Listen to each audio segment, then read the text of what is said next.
Bonjour et bienvenue à tous. Je m'appelle Sandra Doyon, je coordonne les communications et les événements chez Prompt.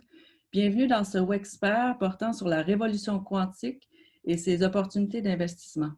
Ce webinaire a été co-organisé avec nos partenaires, l'ACET, le Centec, Entrepreneuriat Laval, Inno, l'ISEC, l'accélérateur Quantino, Optonic, Coentreprendre, l'Institut quantique de l'Université de Sherbrooke, CMC Microsystèmes, Technologie InnoBlink, Techno Montréal, l'ISEC. Notez que ce webinaire est enregistré et qu'il sera diffusé via notre compte YouTube.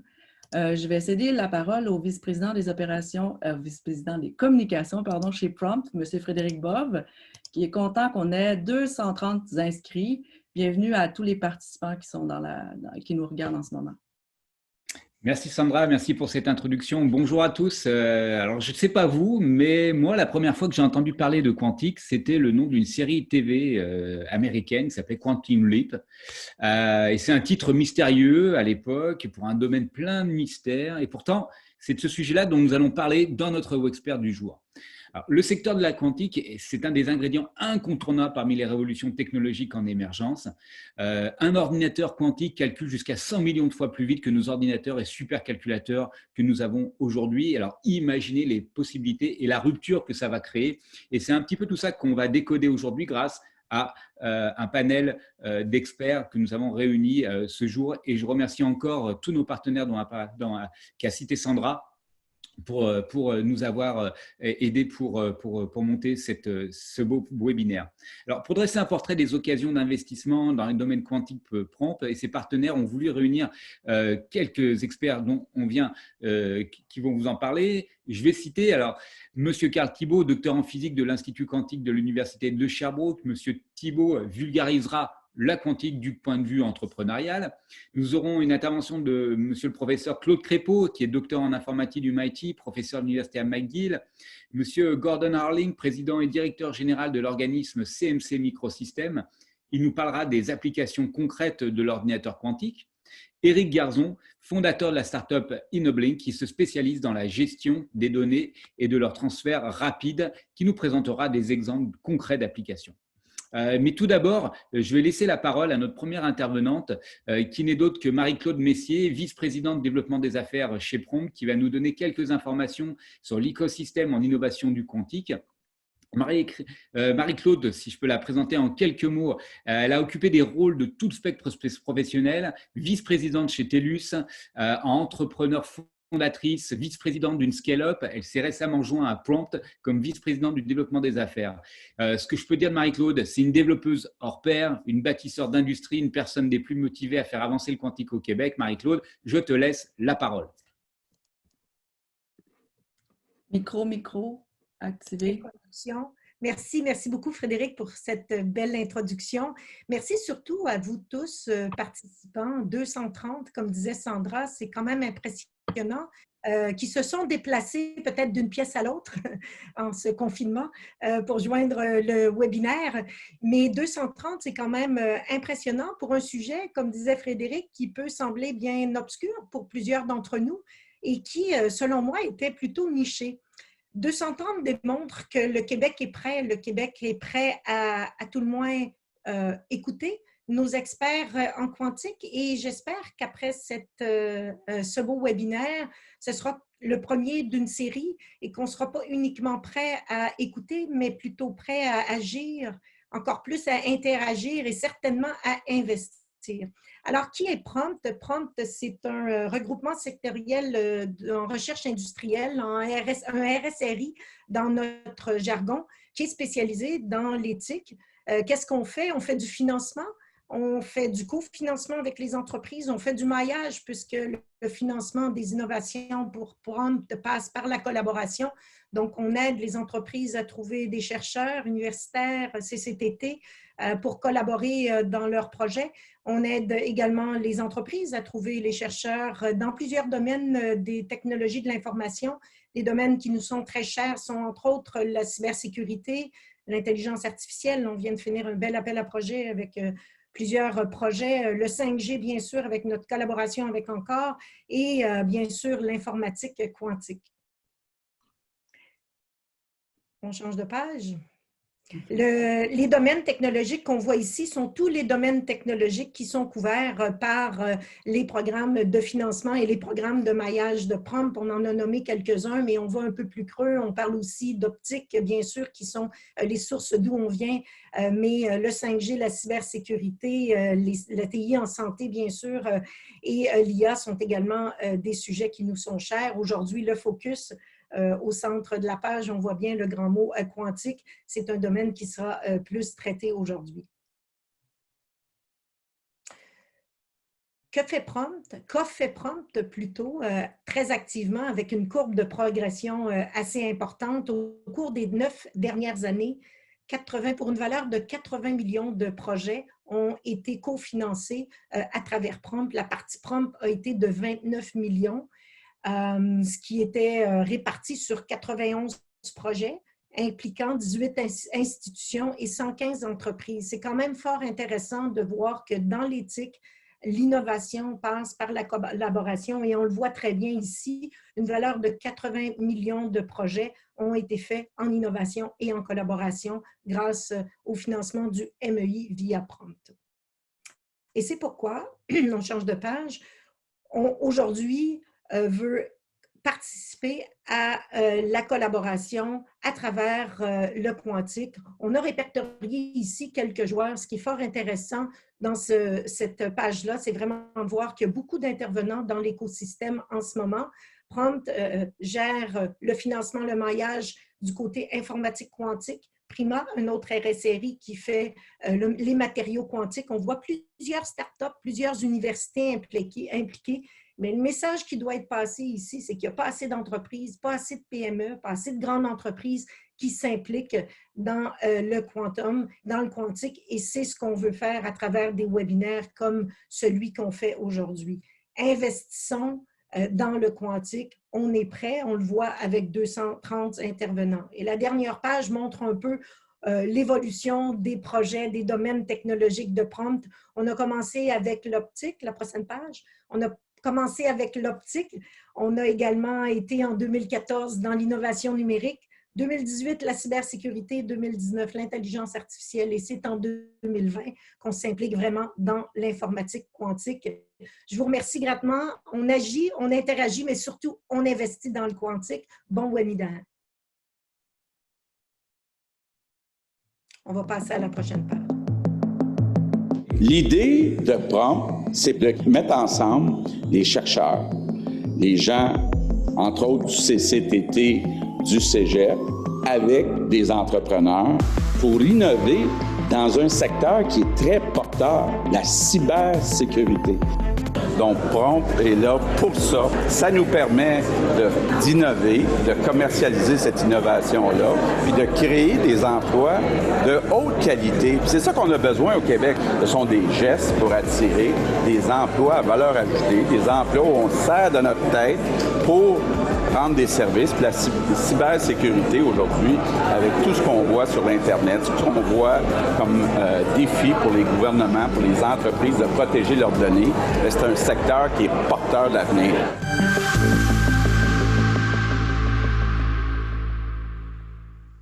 Merci beaucoup, Marie-Christine, pour cette présentation de Prompt.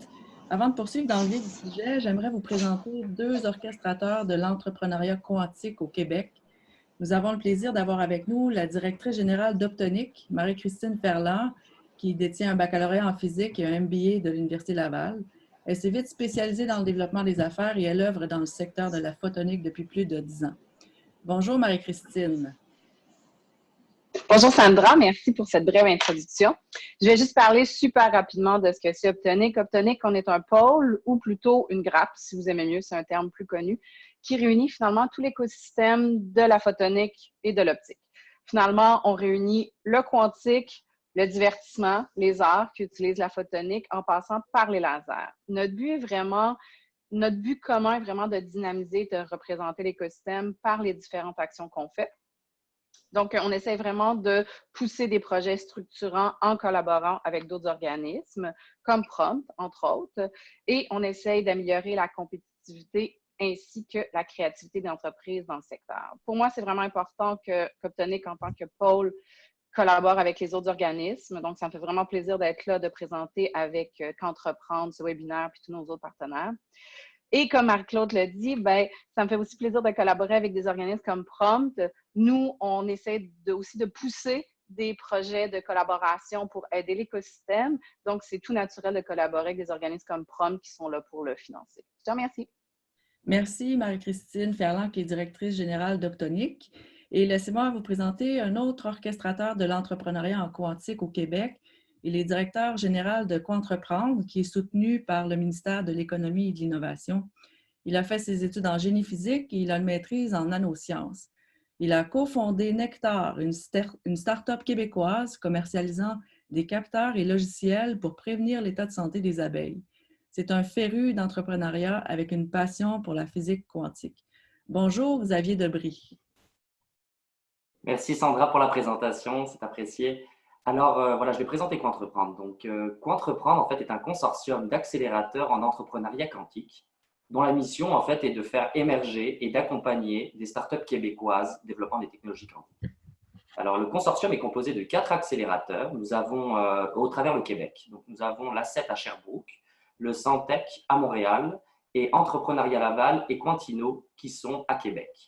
Quantino est d'ailleurs un des organisateurs de l'événement aussi. Qu'entreprendre est en mesure d'aider les startups en démarrage ou en devenir dans le développement de produits ou d'affaires. Donc, n'hésitez vraiment pas à me contacter suite à cet événement. Merci. Merci Marie-Christine et Xavier qui vont faire office de co-animateurs auprès de nos 4 experts. Je vous encourage d'ailleurs à poser des questions avec votre clavier dès la fin de la séance. Nous avons réservé une période de 15 minutes pour vos questions. Au bas de votre écran, vous pouvez repérer la section Q&A ou questions-réponses. Marie-Christine et Xavier se chargeront de les relayer à nos conférenciers. Posez les questions et pour les questions qui ne se trouveront pas dans de réponse aujourd'hui, nous vous y répondrons par courriel. Également, si vous désirez que nous vous mettions en contact les uns avec les autres, je vous encourage à nous partager votre page LinkedIn. Notre équipe de développement des affaires se fera un plaisir d'y donner suite. Frédéric Bove, vice-président des communications chez Prompt, je te laisse présenter notre premier conférencier. Merci Sandra. Sans plus attendre, j'aimerais vous présenter le coordonnateur entrepreneuriat programme scientifique de l'Institut quantique de l'Université de Sherbrooke, celui qui a contribué à l'émergence d'une culture entrepreneuriale au sein de son institution, celui qui tisse des liens de collaboration avec l'écosystème quantique, notamment dans le cadre du développement d'une plateforme de calcul quantique dont l'annonce officielle sera faite sous peu. J'ai nommé M. Carl Thibault, docteur en physique. À toi la parole, Carl. Oui, merci. Bonjour. Merci beaucoup pour l'introduction. Donc, avant tout, je voudrais remercier Prompt et Qu'entreprendre pour avoir organisé cet événement et puis pour cette merveilleuse introduction. Donc, si c'était possible de me prêter le share screen, s'il vous plaît. Parfait. Donc, voilà. Donc, OK. Donc, je me présente Carl Thibault et puis aujourd'hui, je représente l'Institut quantique.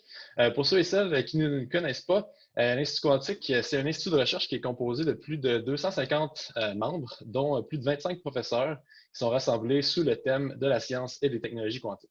Lors de ma présentation aujourd'hui, je vais faire un survol rapide de l'écosystème des technologies quantiques. Mais avant tout, j'imagine que certains d'entre vous se demandent encore pourquoi est-ce qu'on parle autant de quantique de nos jours. Donc, malgré ces étrangetés, en fait, le quantique, ça a déjà complètement transformé notre société par l'industrie de la microélectronique. Lors de cette première évolution-là, les propriétés les plus étranges de la physique quantique, par contre, n'étaient pas totalement comprises ni utilisées. Aujourd'hui, on arrive, par contre, à contrôler ces propriétés étranges-là. Puis l'objectif, entre autres, de l'Institut quantique, c'est de développer de nouvelles technologies qui seraient impossibles à réaliser sans exploiter cette étrangeté-là. Puis le quantique, ça devient aussi de plus en plus un secteur qui est connu, comme le montre le fait que le journal The Economist s'y est intéressé en 2017, puis que certains d'entre vous en ont probablement aussi entendu parler lors de l'annonce de la Quantum Supremacy ou de la suprématie quantique par Google en octobre 2019 dernier. Mais aussi, ce n'est pas seulement les scientifiques qui s'intéressent au quantique. Les gouvernements, surtout ceux de la Chine, des États-Unis et puis de l'Union européenne, ont investi massivement en quantique.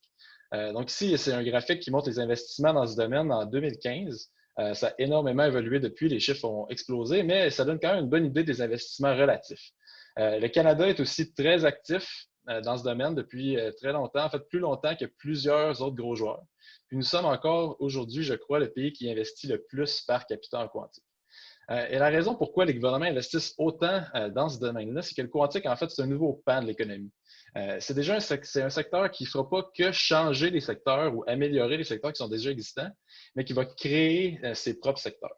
Donc, pour montrer ça en chiffres, on peut montrer ici que c'est un pan qui va amener beaucoup de retombées. Donc, potentiellement des centaines de milliers d'emplois d'ici 2040, d'après un rapport que je vous présente ici par Doyle Tech, qui a été commissionné par le CNRC en 2017. On voit aussi que les retombées du secteur sont estimées à plusieurs milliards de dollars à tous les niveaux de gouvernement. Et donc, plus encore que l'investissement public, il y a aussi les multinationales qui s'intéressent au quantique. De Microsoft à Google, à Honeywell, Lockheed Martin, presque tous les gros noms jouent maintenant dans le terrain de jeu quantique et j'en ai passé sur cette slide-ci. Donc, à une échelle maintenant qui est peut-être un petit peu plus intéressante pour notre audience d'aujourd'hui, les investissements privés dans des startups aussi ont explosé. Donc, il y a des centaines de millions qui sont montrés ici. Ils sont majoritairement issus de capital de risque et puis ils sont tous investis dans des startups en quantique. Dans le total, ici, il y a 243 millions qui ont été investis au Canada. C'est une portion très significative de la somme totale. Puis pour montrer ça, je peux vous montrer aussi une carte du monde qui représente les différents endroits où ces transactions ont eu lieu. Puis on voit qu'il y a une forte concentration sur les deux côtes du Canada, ainsi qu'en Europe et en Australie. Donc maintenant, je vais passer peut-être un peu plus dans le vif du sujet et discuter des types de technologies quantiques qui sont normalement mentionnées. Donc, pour ce faire, voici une diapo qui provient d'un atelier de la Banque de développement Canada qui a eu lieu il y a quelques mois, qui montre ces trois types de technologies. Donc, premièrement, il y a les senseurs quantiques, il y a la communication quantique et il y a l'informatique quantique. Il y a aussi ici sur la diapo les applications, la taille du marché ciblé et quelques secteurs industriels qui sont importants pour chacun de ces types-là. Il y a beaucoup d'informations sur cette diapo-là, mais je voulais surtout montrer qu'encore une fois, il y a beaucoup de potentiel ici, avec des tailles de marché qui sont de plusieurs centaines de milliards de dollars pour les trois secteurs ensemble. Puis donc, je vais maintenant passer à travers chacun de ces types-là, puis dresser un portrait rapide des startups qui œuvrent dans ce domaine-là, parce que l'avenir, en fait, se situe dans ces startups-là, autant sinon plus que chez les multinationales présentées auparavant. Donc, on va commencer par les senseurs quantiques. Pour les senseurs quantiques, on peut penser par exemple à des senseurs de champ magnétique ou de gravité qui vont avoir un impact dans le médical ou la géolocalisation. On pourrait aussi améliorer les senseurs existants dans nos automobiles et même à long terme intégrer des senseurs quantiques dans nos appareils de communication. Pour les joueurs, au Canada, il y a pas mal QSB Quantum, une compagnie qui est originaire de Sherbrooke et de l'Institut quantique et qui travaille sur des senseurs à base de diamants. Je mentionnerai aussi quelques compagnies d'ailleurs comme Bardeen Q en Californie, qui travaillent eux sur des senseurs intégrés aux voitures, Qnami en Europe aussi qui travaille sur le diamant et QSide sur des nombres aléatoires eux aussi en Europe. En communication quantique, on mentionne souvent qu'un ordinateur quantique va briser les codes classiques de cryptographie utilisés présentement, donc le lien avec la cybersécurité est fort ici. Il va donc falloir développer la cryptographie quantique résistante aux attaques classiques et quantiques, et puis aussi développer un Internet et des réseaux quantiques. Pour les startups, en voici 6 qui œuvrent présentement au Canada, donc 4 près de Toronto, une à Sherbrooke, Québec, et puis une à Ottawa. Finalement, en information et en simulation quantique, on parle souvent de résoudre plus efficacement des problèmes d'optimisation qui ont un impact, entre autres, en finance, en transport, etc. Certains algorithmes quantiques pourraient aussi avoir un impact dans le secteur de la défense, par exemple. Et bien sûr, il y a un énorme potentiel en interaction quantique et l'intelligence artificielle qui est à suivre au fil des prochaines années. Il y a encore beaucoup de recherches dans ce domaine-là. Puis donc, voici quelques startups québécoises cette fois, dont 2 à Montréal et puis 2 à Sherbrooke. Il y a aussi beaucoup d'effervescence dans ce secteur-là au Canada. Donc, ici, un petit survol de 6 autres compagnies canadiennes qui ont un impact dans le domaine. C'est vraiment juste un survol, c'est vraiment pas toutes les compagnies. Puis avant de terminer, une dernière chose qui est très importante pour nous à l'Institut quantique, pour moi personnellement, au-delà de ces nouvelles technologies-là, en fait, le plus grand avantage quantique aujourd'hui, c'est le talent. Donc, pour que toutes ces promesses-là se réalisent, ça prend des gens. Et dans les prochaines années, comme le soulignait le New York Times il y a environ 1 an et demi, le plus grand défi, ça va être la pénurie de main-d'œuvre et la formation du talent. Donc, Nous, à l'Institut quantique, notre rôle en tant qu'institut de recherche, c'est de former la relève puis de favoriser leur autonomisation. Donc, on réussit à faire ça avec notre appel à projet, par exemple, qui est ouvert à tous nos membres, incluant le personnel technique, le personnel professionnel et la communauté étudiante. On supporte aussi les initiatives étudiantes et l'entrepreneuriat étudiant, entre autres avec un programme pilote d'entrepreneuriat en résidence qui va être lancé sous peu en partenariat avec l'AED et l'ACET. Et puis, ce support est aussi fait avec l'aide de Coentreprendre et Prompt, bien sûr. Puis, je tiens à féliciter, dans ce cadre-ci, nos 4 startups de Sherbrooke que j'ai mentionnées pendant ma présentation, qui ont appliqué avec succès au dernier programme de Prompt sur le développement des technologies quantiques. Puis, bien sûr, finalement, on travaille fort pour offrir des opportunités de formation qui sont adaptées à nos étudiants qui veulent venir chez nous. Donc, ça conclut ma présentation. Merci encore beaucoup de l'invitation. Ça m'a fait plaisir de discuter avec vous ce matin.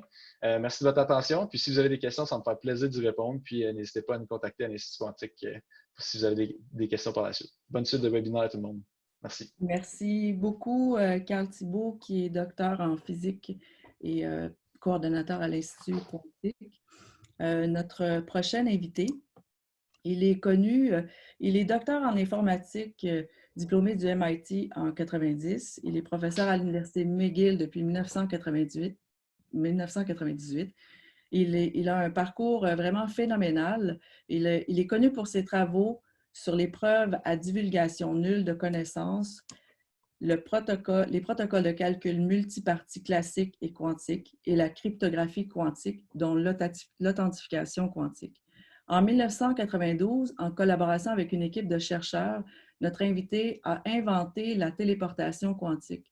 C'est un concept qu'ils ont pu vérifier de façon expérimentale et qui permet la transmission d'informations quantiques grâce à l'intrication quantique et à un canal de communication quantique, classique. Ce travail a été, depuis, cité plus de 13 800 fois dans la littérature scientifique. Bonjour, professeur Claude Crépeau. Oups, je vais vous mettre le micro juste un instant.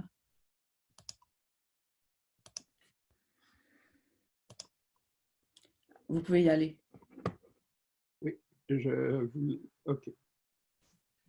Ça me fait plaisir d'être là aujourd'hui. Je vous remercie beaucoup de m'avoir invité à participer avec vous. Je vais vous faire un bref survol des liens qui existent depuis une quarantaine d'années maintenant entre la cryptographie et le monde quantique. Je vais d'abord faire un petit survol pour vous dire que la cryptographie quantique va trouver des applications dans différents domaines et a différentes sources d'intérêt pour nous. Alors, je vous présente les 3 grands thèmes dont je vais parler ce matin. D'abord, il y a la génération aléatoire quantique que je vais décrire un petit peu plus. Il y a l'ordinateur quantique puis les liens avec l'évolution forcée que la cryptographie va subir. Et finalement, la cryptographie quantique qui est des méthodes quantiques pour faire de la cryptographie. Alors d'abord, je vous parle de génération aléatoire. La génération aléatoire, c'est quelque chose qu'on connaît assez bien dans la vie courante. On voit toutes sortes de systèmes physiques comme des boules de loto ou des dés qu'on utilise pour créer de l'aléa. Dans un ordinateur, c'est un peu plus compliqué parce que les ordinateurs ont tendance à faire les choses d'une façon systématique et de refaire toujours la même chose. Donc, a priori, une machine comme un ordinateur, ce n'est pas fait pour faire de l'aléatoire. Alors, en général, pour faire de l'aléatoire, ça nous prend un processus physique et il a été reconnu que la meilleure source d'aléa physique, c'est ce qui provient de la physique quantique et en particulier de ce qu'on peut faire avec de l'optique, donc les phénomènes qui utilisent la lumière. Alors, il y a une façon que je vous écris très brièvement qui utilise un appareil qu'on appelle un cristal de calcite qui sélectionne la polarisation de la lumière selon 2 possibilités.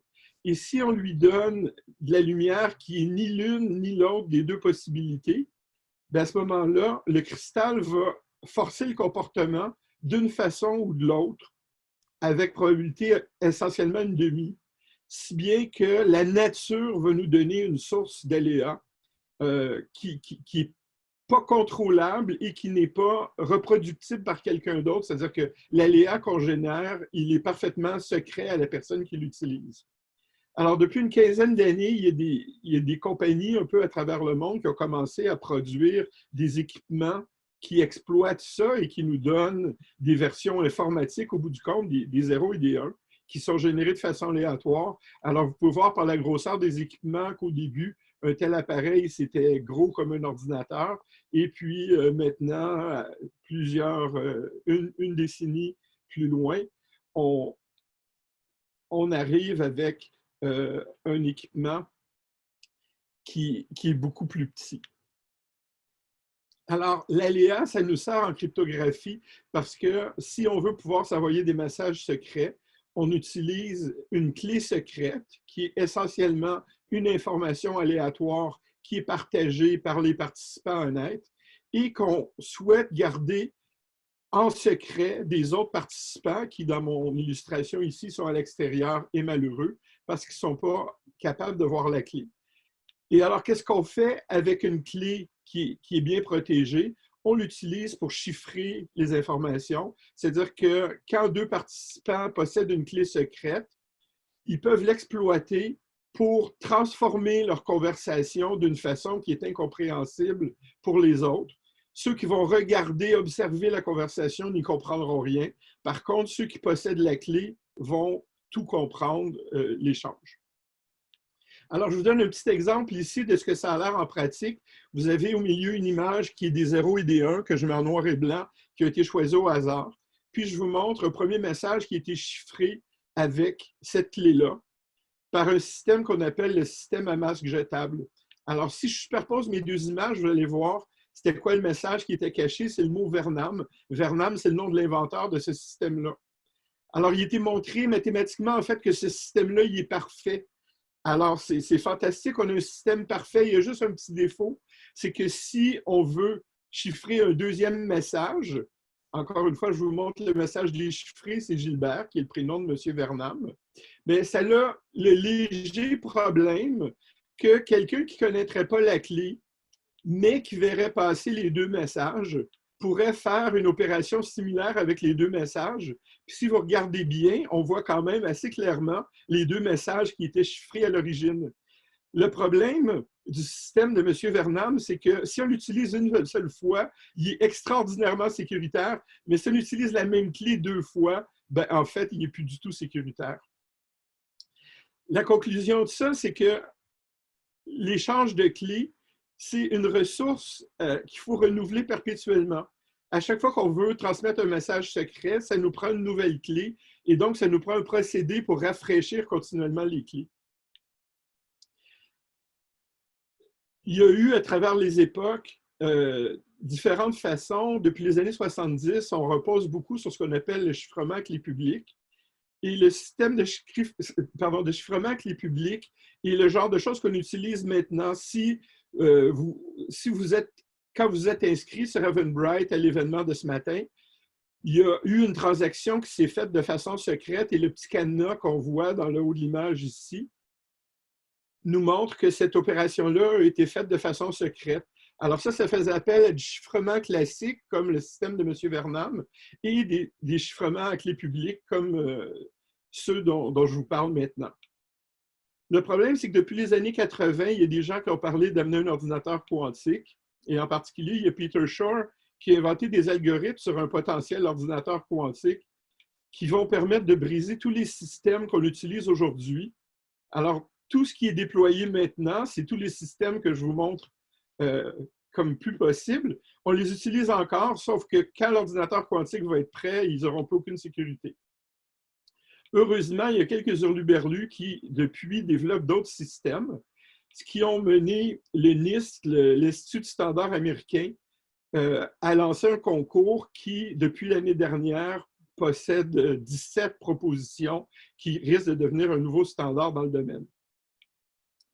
Finalement, une autre solution, c'est ce qu'on appelle l'établissement de clés qui a été proposé par Bennett et Brassard en 1984, qui est en train de revenir une petite révolution. C'est-à-dire que dans les années 80, il y a eu une première démonstration des possibilités cryptographiques de l'information quantique.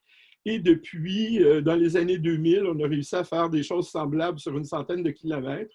et maintenant sur des milliers de kilomètres avec des satellites depuis une couple d'années. Alors, dans le monde industriel, depuis une quinzaine d'années, il y a des entreprises un peu partout dans le monde, dont ABB puis ID Quantique en Suisse, Toshiba, ses laboratoires de recherche en Angleterre, et deux compagnies chinoises, Keski et Quantum CTech, Quintessence Lab en Australie, Cubitech depuis une couple d'années aux États-Unis, qui sont des compagnies qui développent et produisent des équipements de cryptographie quantique, qui utilisent essentiellement de l'optique et de la fibre optique et qui, depuis quelques années, distribuent ce genre d'équipements. Alors, au Québec, pour conclure, depuis 2 ans, à travers l'INTRIC, qui est l'Institut transdisciplinaire d'informatique quantique, j'ai entrepris des démarches avec Hydro-Québec pour les convaincre de déployer des technologies cryptographiques supérieures. Et à travers cet effort-là, on établit des liens avec ABB et ID Quantique en Suisse. On est en train de créer toute une chaîne dont fait partie l'Université Ryerson à Toronto. Puis, à travers Prompt, on veut créer un consortium de tous ces partenaires pour promouvoir la cryptographie quantique au Québec. Et je fais appel à vous. Je suis à la recherche de PME qui, à travers Prompt, pourraient obtenir du financement pour collaborer dans cet effort-là. Alors, je vous invite à vous joindre à nous et de nous faire connaître vos intérêts pour cette recherche. Je vais m'arrêter ici. Je vous remercie. Merci beaucoup, professeur Crépeau, pour cette présentation passionnante. Notre prochain invité, M. Gordon Harling, a obtenu un baccalauréat en sciences appliquées de l'Université de Toronto et une maîtrise en ingénierie physique de Polytechnique Montréal. M. Harling a travaillé dans le domaine de la recherche du développement de nos grandes entreprises comme Mitel, Novatel et Dalsa. Je peux rajouter qu'il a été fondateur, il est PDG de plusieurs grandes entreprises en démarrage, donc Gold, Semiconductor, Elliptic Technologies et Innotime Technologies. Vous vous êtes joint à CMC Microsystems en février 2018 en tant que président et chef de la direction. Je vous laisse la parole, mais avant de commencer, j'ai une petite question pour vous. Que fait CMC Microsystems?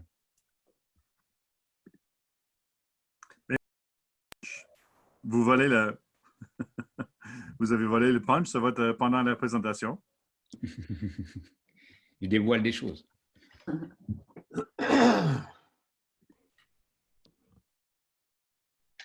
Oups, juste votre son, je vais le réactiver. OK, allez-y. Ça marche? Oui, ça marche. Vous m'entendez? Oui.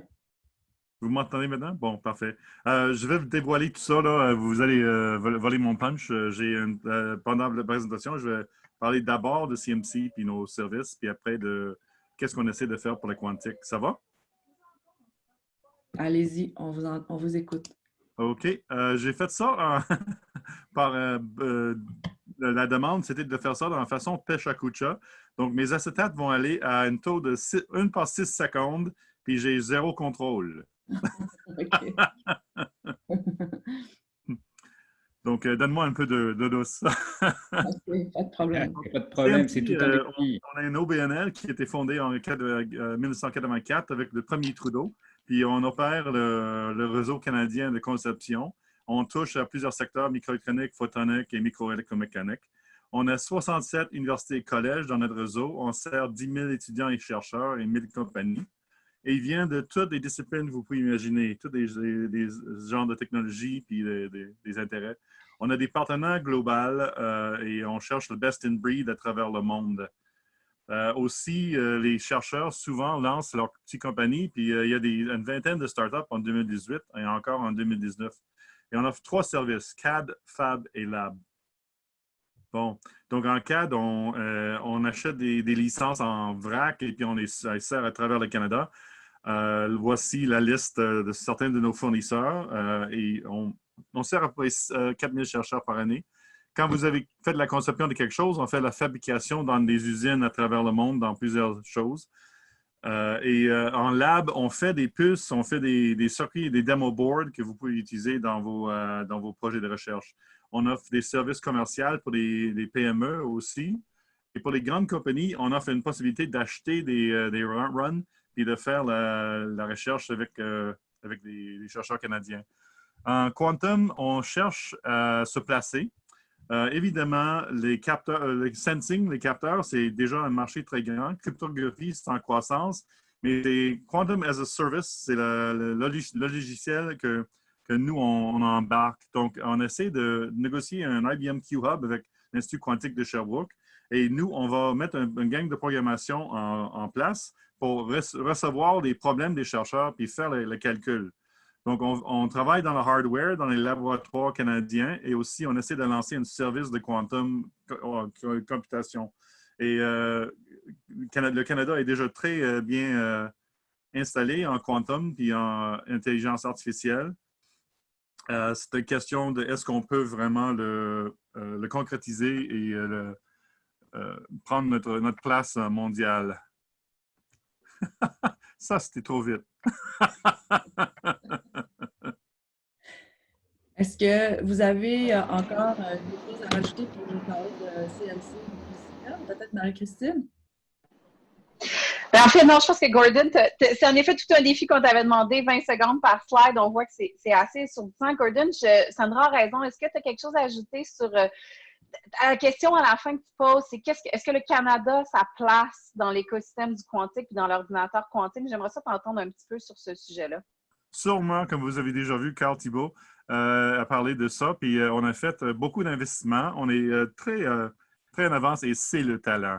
Donc, il y a un micro-programme en enseignement qui vient de BC qui va former à peu près 200 chercheurs sur les 6 prochaines années. C'est un micro-programme en quantique et c'est et le hardware et le software.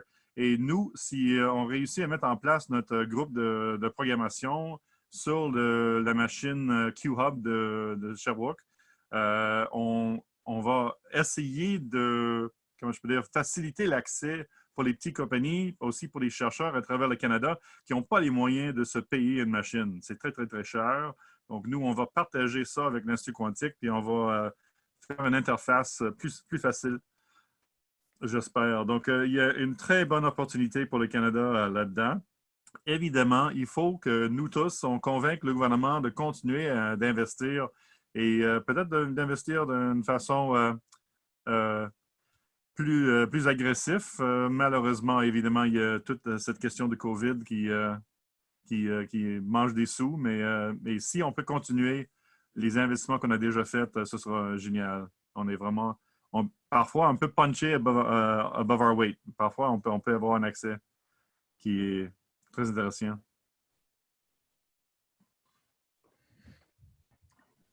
Merci beaucoup, M. Harling. Je sais pas si je peux rajouter simplement, Sandra, je pense qu'on peut rajouter une chose qui est une grande qualité d'un entrepreneur et qui vient d'être démontrée, c'est de savoir reprendre son souffle. Je pense que ça a été une très belle démonstration aussi. Merci beaucoup. D'accord. Alors, je vais poursuivre avec la présentation de notre prochain invité, si vous êtes d'accord. Notre invité est non le moindre, c'est M. Éric Garzon, qui est spécialiste en développement des affaires et dans le domaine des technologies de communication. Il est gradué de l'École polytechnique de Montréal en génie mécanique. D'ailleurs, je vais l'inviter à partir sa caméra pour qu'on puisse le voir, parce qu'en ce moment, M. Garzon, je ne le vois pas.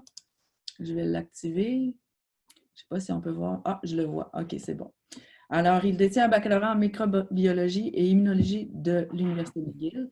Depuis plus de 30 ans, il opère dans le segment du transport en commun, ferroviaire et routier.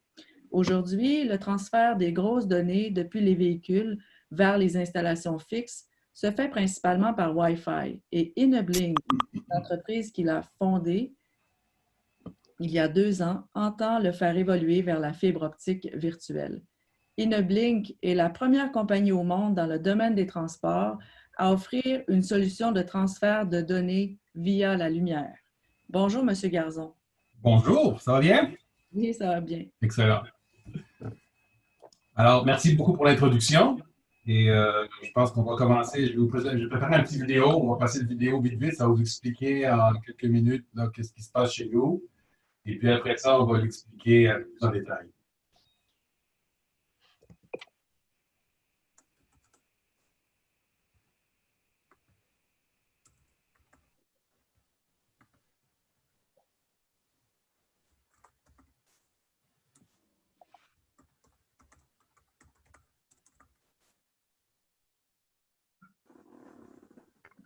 Donc, vous collectez toutes les données Voilà, c'est ça. et ça Alors, se transfère quand il arrive à la base. donc, nous, on intervient au niveau du transfert, effectivement. Puis, on va revenir là-dessus un peu plus tard, mais vous voyez que les véhicules récoltent beaucoup de données opérationnelles et autres. Alors, nous, on va regarder la communication quantique pour aller transférer ça sans passer par les canaux habituels Wi-Fi. L'idée, c'est de ramener toute l'information au centre de contrôle. On gagne sur la cybersécurité, on gagne sur les coûts, on baisse les radiofréquences.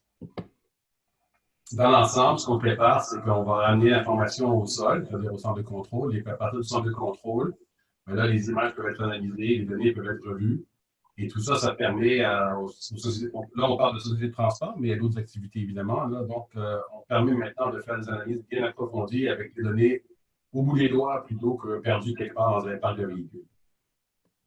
Donc, l'idée, c'est qu'on transfère des électrons en photons en électrons, et c'est là que ça se passe. Alors là, on voit un petit schéma de comment ça fonctionne. Les véhicules circulent et rencontrent des points de contact. L'information se transfère en quelques secondes. Et puis, les véhicules, il n'y a aucun changement du tout à la façon de fonctionner. Je pense qu'il y a un peu de feedback. Je m'excuse parce que j'ai mon micro qui ne veut pas collaborer. Allez-y, je vous laisse le temps de régler ça si vous voulez. Je ne sais pas si vous pouvez peut-être baisser le son ou changer la façon dont vous êtes connecté pour émettre. Alors, je vais faire une petite manipulation. Pouvez-vous faire ça en quantique avec la lumière? Oui, c'est ça. On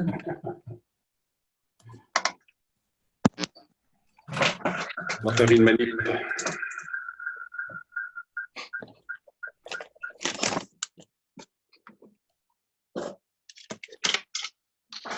Bon, c'est mieux comme ça? Oui, c'est mieux. Je pense que oui. Bon, il n'y a pas de feedback, c'est fabuleux. Sandra, tu permets que pendant qu'Éric s'installe, je prenne la pole. Bien, Éric, merci pour la vidéo. On a un petit peu, je pense que ça va être super intéressant de revenir parce qu'on avait des petits problèmes de son. Mais une des premières questions que j'aurais à te poser, Éric, ce serait sur le fait que tu nous as présenté une vidéo qui présente ta compagnie, un transfert de données, mais où est le quantique dans cette chose-là? Ce sera ma première question. Bon, ben bravo. Merci beaucoup, Marie-Christine. Alors, on l'a vu passer rapidement quand j'ai mentionné le transfert d'électrons en photons, en électrons. C'est là que ça se passe. C'est-à-dire qu'aujourd'hui, les technologies quantiques permettent le transfert de phase. Et puis, c'est là qu'on joue sur cet élément-là. C'est-à-dire qu'en faisant ça, on est capable de changer complètement la méthodologie de communication et les transferts de données. Aujourd'hui, c'est basé sur les radiofréquences qu'on connaît tous bien, le Wi-Fi, le cellulaire, le Bluetooth. Et puis, on s'est rendu compte qu'avec ça, d'abord, de un, il y a beaucoup de problèmes d'interférence, des risques d'intrusion, etc. Mais on s'est rendu compte aussi qu'on avait des problèmes de débit parce que les véhicules qu'on a vus tantôt, j'ai montré un bus, mais en réalité, il y a beaucoup d'autres types de véhicules qui peuvent être impliqués. On parle, par exemple, dans les locomotives, ils ont maintenant des systèmes de scan qui surveillent l'état des voies ferrées. Donc, les locomotives roulent et puis ils enregistrent tout ce qui se passe sur les voies ferrées pour assurer qu'il n'y a pas de rails fracturés, qu'il n'y a pas de clous manquants, que les aiguillages sont bien en santé, tout ça.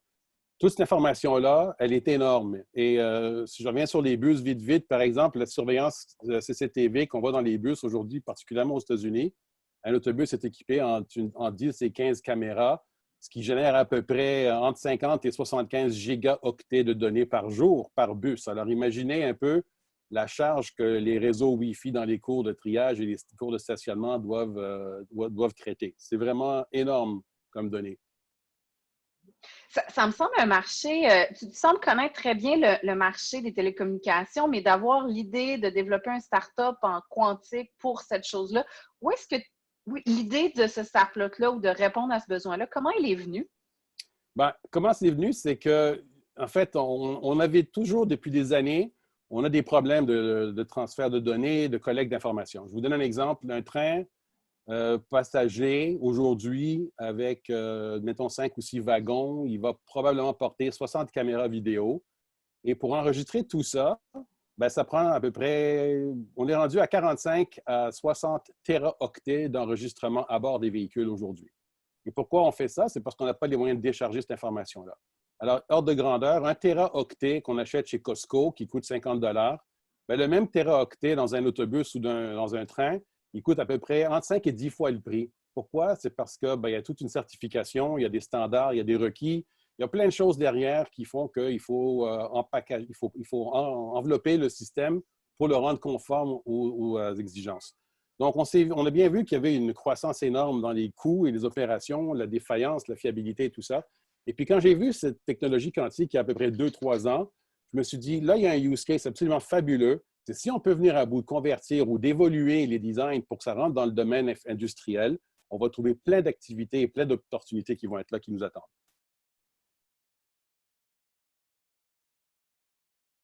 Ça répond à la question? Oui, je m'excuse, j'ai fermé mon micro pendant que je tapais puis j'essaie de communiquer avec les autres, tout faire. Des fois, ça ne marche pas tout le temps. En finissant, Éric, en effet, c'est super intéressant. Est-ce qu'il y a quelque chose qui a déclenché, un élément déclencheur de dire, moi, je vais partir ma compagnie, une situation qui te dit, là, il y a vraiment une opportunité d'affaires à saisir. Y a-t-il quelque chose comme ça? Oui, effectivement. Puis des fois, c'est des histoires tristes là, qui nous motivent. J'étais avec un personnage qui est responsable d'un parc de trains aux États-Unis, une des plus grandes villes américaines. Lui, il gère un parc de trains de plusieurs centaines de wagons et de trains, tout ça. Et puis ce monsieur-là, je l'ai rencontré à une conférence. Il avait l'air tout débiné. Je lui dis, bon, qu'est-ce qui se passe? Il me dit, tu ne me croiras pas, la semaine d'enfer que je viens de passer, on a eu un meurtre à bord d'un train. Il y a eu une tiraillade et puis toutes les évidences vidéo ont disparu. Donc, ça fait une semaine que j'ai le FBI, la police municipale, la police de l'État, les troopers sur le dos qui essayent de comprendre pourquoi les évidences vidéo ont été perdues, qu'est-ce qui a fait que le système n'a pas marché. Il dit, voilà, on est tombé sur les capacités disques qui étaient pleines. Pourquoi? Parce qu'ils n'étaient pas déchargés. Pourquoi? Parce que le Wi-Fi ne marchait pas. Pourquoi? Parce que les serveurs ne communiquaient pas. Catastrophe totale. Donc, ça, c'est un exemple qui arrive tellement fréquemment et c'est vraiment dommage. Donc, on regarde aujourd'hui ces éléments-là, puis comment on peut les corriger. Et voilà, c'est pour ça qu'on a décidé de partir de la compagnie en se disant, on a des bonnes connaissances du réseau, le réseau commercial, disons. On sait comment fonctionnent les gens, on sait où sont les besoins et on connaît aussi les gens à qui il faut qu'on parle. On a dit, let's go, on part en start-up. Même si j'ai les cheveux un peu gris, là, on s'est dit, il n'y a pas d'âge pour une start-up. Super, bien, je te remercie, Éric. On laisse la parole à Sandra à ce moment-ci. Merci beaucoup.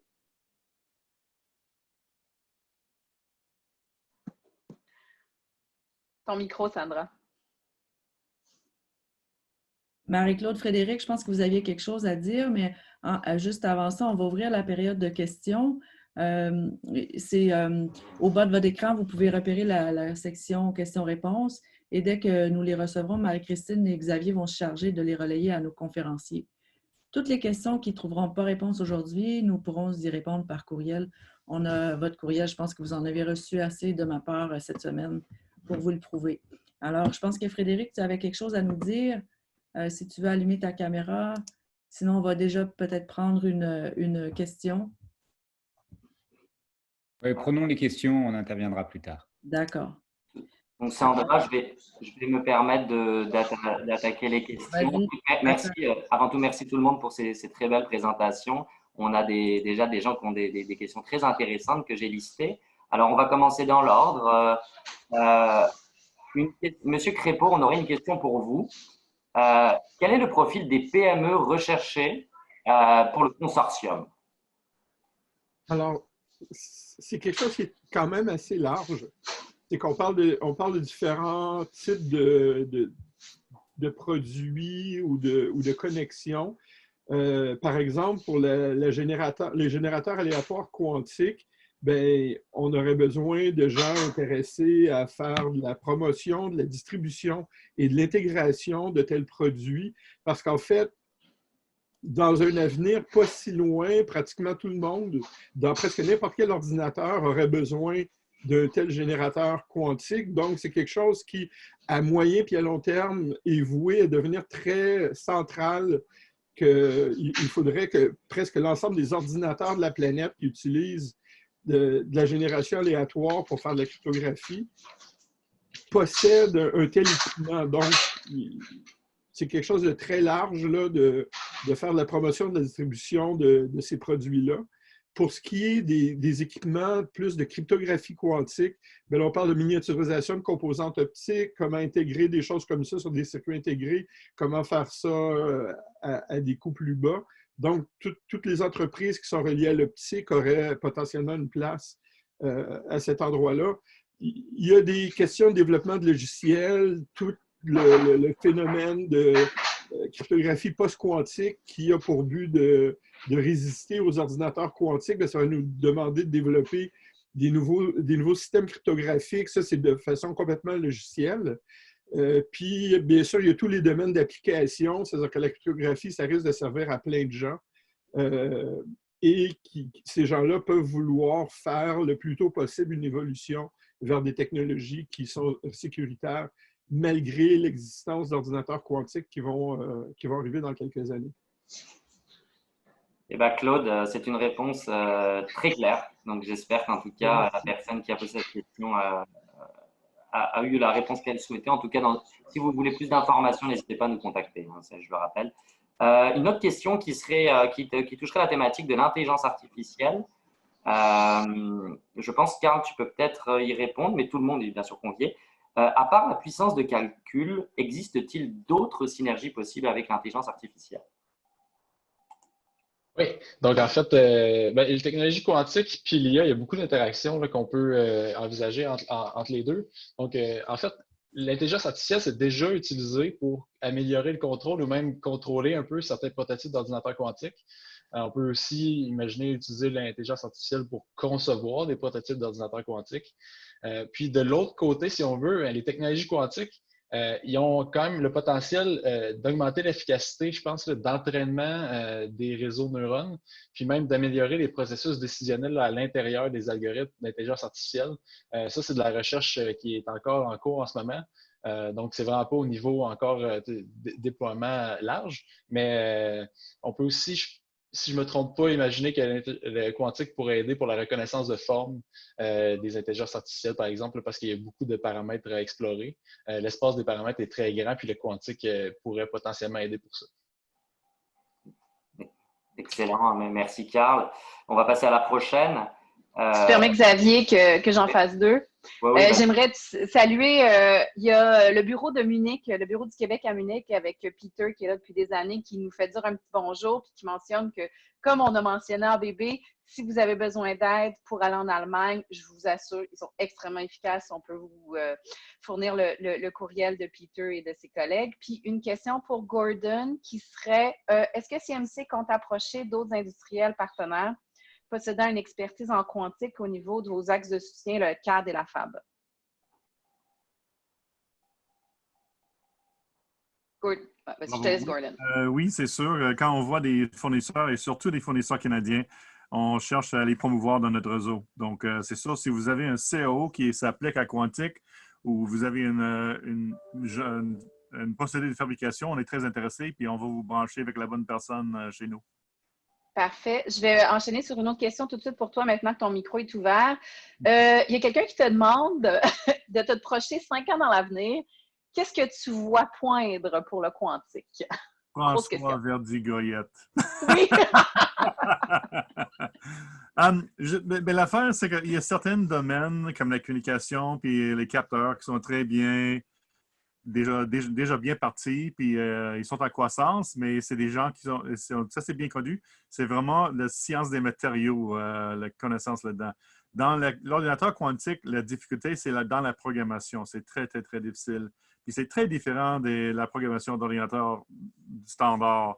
Donc, je pense que si vous avez une idée ou une façon de faire, de faciliter ou de simplifier la programmation, ça, il y a beaucoup d'opportunités là-dedans. Puis l'autre chose, c'est que l'ordinateur quantique fait certaines tâches très bien, mais il ne fait pas la calcul générique très bien. Donc, ça aussi, il va falloir que les gens font le maillage entre les deux genres de calcul.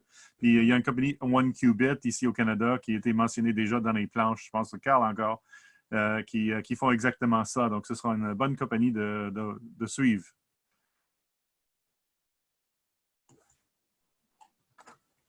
Xavier, tu fais la prochaine ou? Oui, tu sais, je te vois, Gordon, encore actif. C'est encore une question pour toi. Peut-être qu'il a déjà répondu en partie. Est-ce que CMC compte approcher d'autres industriels partenaires possédant l'expertise en quantique au niveau de vos axes de soutien en CAD et FAB? Oui, je pense que j'ai déjà couvert celui-là. C'est sûr qu'on est à la recherche constamment. Puis généralement, on lance 5 à 6 nouvelles technologies chaque année.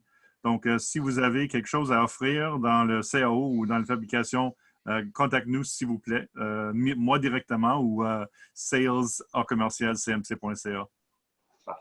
Marie-Christine, je te laisse voir la prochaine. Oui, donc c'est une question peut-être pour tous les panélistes ou peut-être même pour les panélistes en général. Il y a quelqu'un qui nous demande s'il y a un effort fédérateur permettant finalement de maximiser l'impact que le Québec pourrait avoir sur le quantique. Est-ce que vous avez, donc c'est une question générale, puis est-ce que quelqu'un aurait des tendances de plateformes émergentes pour le domaine quantique, puis comment est-ce qu'on pourrait collaborer puis partager les coûts? Donc, si quelqu'un dans les panélistes veut répondre à cette question-là de quels sont les efforts, je pense qu'on prouve qu'on essaie de faire un effort là de regroupement, mais est-ce que quelqu'un d'autre l'intrigue veut compléter un petit peu plus sur ce sujet-là? Moi, je pourrais me permettre un commentaire là-dessus. C'est que, je pense qu'on est au Québec en particulier très, très ouvert à des nouvelles technologies. Et surtout, on est très motivé, non seulement au niveau gouvernemental, avec tous les processus et les mécanismes qui existent pour le financement de projets de start-up et tout, mais aussi au niveau individuel. On a dans notre ADN, on a l'entrepreneurship. Et puis, avec les deux ensemble, la combinaison d'avoir un gouvernement qui comprend les besoins et qui facilite certains trucs et qui met en place des financements, des supports. Écoutez, au Québec, on a, je ne sais pas combien de clusters, des grappes là, de supports, dont le tien, il y en a d'autres. Il y a des partenaires industriels, des partenaires commerciaux, il y a des partenaires académiques. Moi, je pense qu'on est vraiment bien au Québec aujourd'hui et on est en avance par rapport à beaucoup d'autres territoires avec qui je communique régulièrement. Et puis, ce que j'aime aussi, c'est qu'on n'a pas de limite ici. Hein? Et puis, si on se compare à d'autres, on est déjà beaucoup mindé sur le progrès. Et le quantique, c'est encore une définition assez large. Donc, si on veut être intelligent, on peut trouver à la fois, on va dire, vraiment le profond du développement quantique. En parallèle, on a des applications très faciles qu'on peut aller chercher rapidement. Ça ramène des récompenses, ça ramène des renforcissements, et puis ça fait avancer les choses. Est-ce qu'on a du temps pour une autre question, Sandra? En fait, je prendrais peut-être la parole pendant une seconde pour parler de l'INTRIC, qui est l'Institut transdisciplinaire d'informatique quantique, qui a un volet tourné complètement vers les entreprises. Donc, quiconque a de l'intérêt pour le développement du quantique au Québec peut s'adresser directement à l'INTRIC. Et on a déjà eu des rencontres avec plusieurs entreprises et ça nous fait plaisir de rencontrer des entreprises pour créer ce genre de momentum. Et donc, l'INTRIC peut être considéré comme un point central, en fait, pour interagir avec les entreprises. L'INTRIC, c'est un consortium d'universitaires québécois qui s'intéresse au monde quantique, qui existe depuis déjà une quinzaine d'années. Parfait. Ben, merci beaucoup, Claude. Oui, c'est ça, Sandra. Est-ce qu'on a du temps? Je vois qu'il est 11 h. Ouais. Donc, je vais poser une autre question au sujet des senseurs maintenant. Une question très ouverte pour tout le monde. Au sujet des senseurs, connaît-on les secteurs industriels qui auraient des besoins importants en quantique? Je peux peut-être me lancer avec quelques secteurs là, qui me viennent en tête rapidement. Je pense que le secteur, par exemple, minier, aller rechercher, par exemple, des gisements de certains matériels, que ce soit pétrole ou un métaux, par exemple, dans le sol, c'est intéressant. La défense, c'est un peu plus touché comme secteur, mais sont très intéressés, je pense, par les senseurs aussi. Puis on peut aussi penser à la sécurité, là, donc des trucs qui pourraient se retrouver, par exemple, dans les aéroports pour regarder la sécurité, ce genre de choses. Et pour finir, pour compléter cette question, Carl, est-ce que tu connais la bande de fréquence qui est requise pour faire technologiquement parlant? En fait, ça dépend vraiment de l'application spécifique qu'on va regarder. Donc, je ne saurais pas dire. Je crois que la bande de fréquence va être complètement différente, là, dépendamment du secteur. Ça va vraiment dépendre de qu'est-ce qu'on cherche à aller senser. Ouais. On a encore beaucoup de questions. Peut-être qu'on déborde un peu sur le temps. Moi, je n'ai pas de problème à déborder sur le temps, mais on peut peut-être prendre une dernière question, puis après, on pourra répondre aux autres par courriel. Marie-Christine, est-ce que je te laisse prendre la prochaine? Il y a une bonne question ici, je voudrais, assez ouverte. Est-ce que vous voyez des secteurs d'application pour le quantique dans les médias culturels? Donc, plus du côté culturel, divertissement. Est-ce que vous voyez poindre quelque chose, messieurs?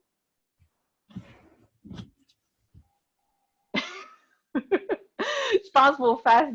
Est-ce que vos faces indiquent que c'est incertain puis on ne le sait pas encore? On est trop scientifiques, nous autres. Le culturel, c'est loin de nos réflexions scientifiques. Hein? Je peux peut-être me lancer aussi là-dessus. Là. Juste rapidement, c'est peut-être pas exactement ce que la personne recherche comme réponse, mais en tant qu'institut de recherche, pour nous, c'est important de vulgariser le quantique. Puis on a eu certains contacts là, avec des artistes sherbrookois parce qu'on est situé à Sherbrooke pour essayer justement de vulgariser un peu le quantique par l'art dans la société. Restez à l'affût de ces projets-là qui vont s'emmener dans les prochains mois. Là. Ben, je pense que sur ça, je peux déjà remercier tout le monde. Merci beaucoup à nos conférenciers, Carl Thibault, docteur en physique, coordonnateur à l'Institut quantique de l'Université Sherbrooke, Claude Crépeau, docteur en informatique du MIT et professeur à l'Université McGill, Gordon Harling, président-directeur général de l'organisme CMC Microsystèmes, Éric Garzon, fondateur de la start-up InnoBlink, et merci à mes co-animateurs, Marie-Christine Ferland, directrice générale d'Optonic, et Xavier Debrier, directeur général de Contreprendre.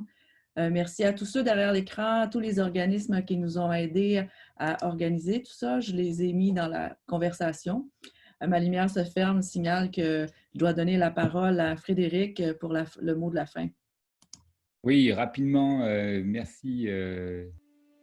Merci beaucoup. Je vais donner la parole à Marie-Claude Messier qui va dire un mot de la fin. On s'était arrangé entre nous deux pour qu'elle nous donne quelques heads-up. Marie-Claude, c'est à toi. Sandra a remercié tout le monde, mais on remercie Sandra aussi. Alors Sandra, un grand merci pour tout. Je veux quand même laisser quelques notes importantes. Prima Québec est un pôle de recherche en innovation en matériaux avancés en quantique. Alors, bien sûr, il y a Prompt qui est plus un RSRI antique, mais dans le quantique, extrêmement important, le rôle de Prima qui est au niveau des matériaux avancés et qui d'ailleurs a été très impliqué dans les appels à projets du quantique au cours des dernières années. Alors, un grand merci à Prima, à aussi s'impliquer très activement dans le milieu du quantique, à nous faire avancer au Québec. En début, durant mon introduction, il y a eu une vidéo. Et la vidéo était très importante pour démontrer le support du gouvernement du Québec, du MNU. Merci d'ailleurs. Le support qu'on a eu pour la cybersécurité et qu'on veut avoir rapidement pour le quantique. Alors, en quantique, on est prêt. Plus de 200 participants aujourd'hui. Maintenant, il ne faut pas juste écouter, il faut agir, interagir, collaborer, mais surtout investir. Et pour toutes les informations que vous voudriez avoir, voilà la belle équipe qui peut vous aider à interagir avec les différents intervenants du Québec. Il y a un appel à proposition avec le CRSNJ en ce moment qui permet de financer 400 000 $ par projet.